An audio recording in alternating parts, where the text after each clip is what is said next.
اوكي sheeko ku saabsan mahmaha Soomaalida oranaysa cagti joogsan weyda marbay ceeb la kulantaa nin taksiila ah wadaad ah afar ciyaal leh arood xaas leh afar ciyaal leh galbeedka magaalada London ayaa soo shaqo ku jira laga soo wacay McDonald oo meel cunto laga cuno meeshii tagay gabar Soomaaliyada oo ilmo yar hal week jira dambiil ku jira wadataa soo baxday xagga dambe fariisatay waxay tiri guryaha dheer Edmonton ninkii yaqaan meel xaafadda loo saraha dheerka eegay gabaran lacag hagdada soo qaadanaya meeshii tagay waxay tiri walaalo gabar hoosii taagan ma lacag ka soo qaadaya ilmahan yarka ay si dhaw nus saaca dhaaftay hal saaca dhaaftay hal saaca bara dhaaftay laba saac ka bacdi xafiisku wacay booliiska la wacay waa loo yimid waxa la yiri gabadhii lama hayo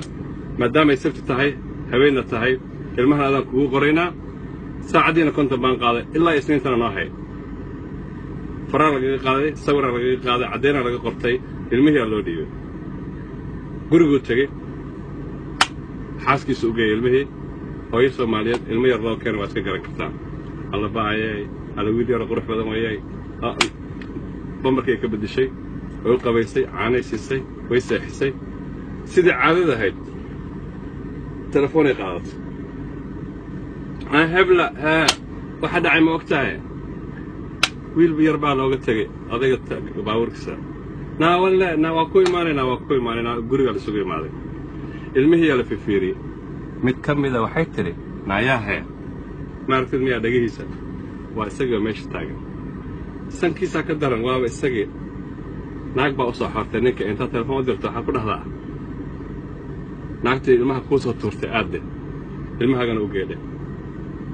yaa ninkii shaqo ku jira soo wacay soo dhaadhac aabbahay nima u dhalatay ma naqaan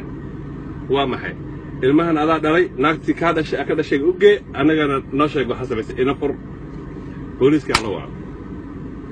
booliiska yimid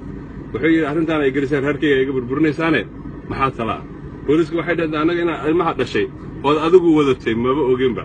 waxa meeshan ka jira hadii xaaskaagu dacwo qabtana si loo kala furfuro waa la yaqaanaa maalinta isniinta waxay diin imaanay qolada ilmaha qaadata waxay la socdo qoliyo dheecaankii DNA-da sameeya iyaga idin kala saaraya haddana shaydaanka iska naara waa hagaag waa subaxii isniinta waxaa yimid qoliyo ciyaalkii iskuul ma jiro reerkii odaygii iyo habartii ciyaalkii DNA laga qaaday ceebta adduunka ilmihii uu watay isaga ee baaburka u saaraa ma uuna dhalin afartii guriga u joogtay ee u qoraydna laba kamida ma uuna dhalin kabtee ma aragtaa ka dhacday ceebay taal nasiib darro gabadhii waddanka isaga gurtay arrintaas awgeed marka cagtii joogsan weyda hagaadhadeeda maalin bay qarxi doontaa sheeko dhageysi wacan thank you